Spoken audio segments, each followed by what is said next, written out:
never even talked about the supply picture, but he's talking about eventually being able to increase the supply of gold. You had a shareholder who asked you a question about gold over the weekend, and your response was pretty interesting. Berkshire versus gold. You want to talk about how that's performed over the years? Yeah, but we can go beyond that. But certainly, when we took over Berkshire, Berkshire was selling at $15 a share, and gold was selling at $20 an ounce. And gold is now $1,600, and Berkshire's $120,000. But you can take a broader example than that. If you buy an ounce of gold today and you hold it 100 years, you can go to it every day, and you can coo to it, and you can caress it, and you can fondle it, and 100 years from now, you'll have 1 ounce of gold, and it won't have done anything for you in between. If you buy 100 acres of farmland, it will produce for you every year. You can use that money to buy more farmland. You can do it, all kinds of things. For 100 years, it'll produce things for you, and you still have 100 acres of farmland at the end of the 100 years. You could buy the Dow Jones Industrial Average for 66 at the start of 1900. Gold was then $20. At the end, it was 11,400, but you'd all gotten dividends for 100 years. So a productive asset of any kind, a decent productive asset, is going to kill a non-productive asset over time. Now, in any given 1 year period, 5 year period, any asset can outperform another asset. Tulips. Why don't you join me, Warren? Why don't you join me and buy some cows? I like your farmland, but you're in Nebraska for Iowa. You love steak.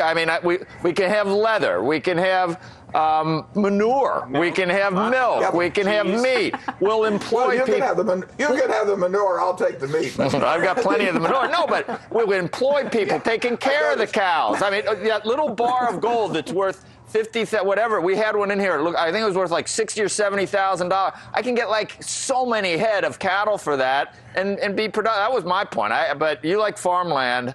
You just too lazy to take care of the cattle or something? Pay some people. Absolutely. Have you ever tried to take care of cattle, Joe? It must be. I think it might be hard. I know I've tipped a few, but I've never. Have you tipped? No, I've never done it. I hope you have not tipped. That's mean. It's cruel. It is cruel. They're sweet. They're sweet, but they're not too bright. Like me. With land, you can get somebody else to do all the work, give them a percentage of the crop, and you can sit back there for 100 years and get a percentage of the crop, and you still got the land when you get all through. I will guarantee you that farmland over 100 years is going to be gold, and so are equities. Why do you think gold bugs get so irate? Because they really come out. Yeah, it's very interesting. If you go on CNBC and say that bonds are kind of a poor investment, people don't get mad at you. You don't even hear from the Treasury. You can knock almost any investment, and people may get a little irritated. But when you talk about gold, and of course that says something about their motivations for ownership. They want people to agree with them. They want everybody to get so scared they run to a cave with gold. And caves might be a better investment than gold. At least they're not producing more caves all the time.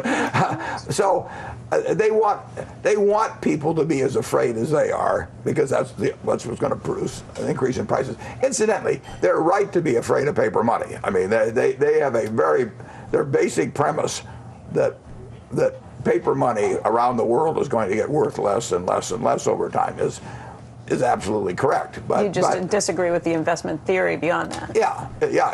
Where they run from that, and they should run from it, is where, in my view, they make the mistake. But they have a correct basic premise. Okay.